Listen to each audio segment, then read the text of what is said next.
पंचतंत्र कथा जैसे को तैसा तुलांग लो सहस्रस्य यत्र खादन्ति मूषिका राजंस्तत्र हरिच्छ्रेयेनो बालकं नात्र संशयः। जहाँ मन भर लोहे की तराजू को चूहे खा जाए, वहाँ की चील भी बच्चे को उठाकर ले जा सकती है।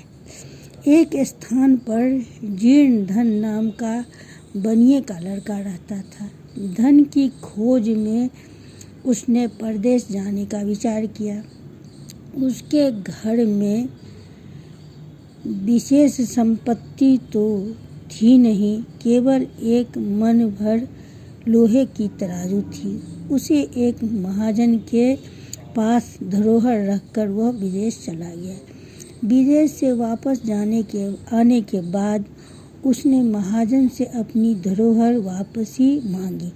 महाजन ने कहा वह लोहे की तराजू तो चूहे ने खा ली। बनिया का लड़का समझ गया कि वह उसे तराजू देना नहीं चाहता, किंतु अब उपाय कोई नहीं था।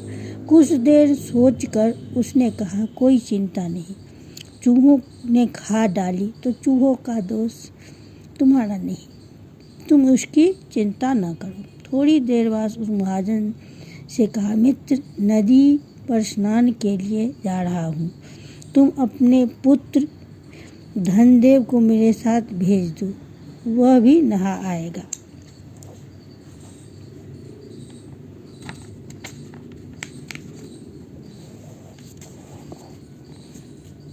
महाजन बनिए की सज्जनता से बहुत प्रभावित था, इसलिए उसने तत्काल अपने पुत्र को उसके साथ नदी स्नान के लिए भेज दिया। बनिए ने महाजन के पुत्र को वहां से कुछ दूर ले जाकर एक गुफा में बंद कर दिया।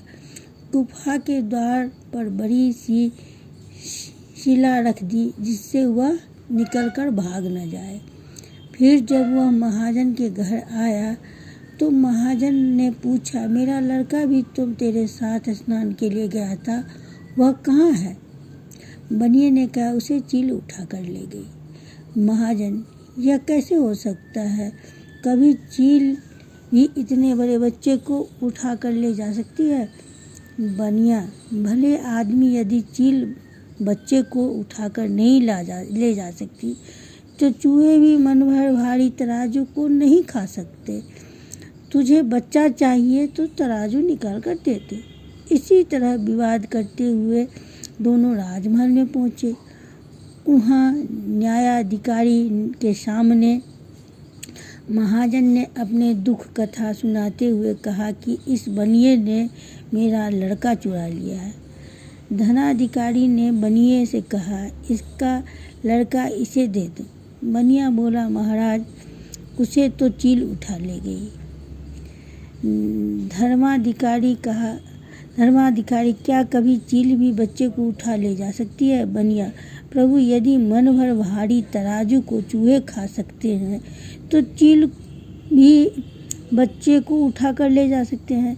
धनाधिकारी के प्रश्न पर बनिए ने सब वृतांत कह सुनाया।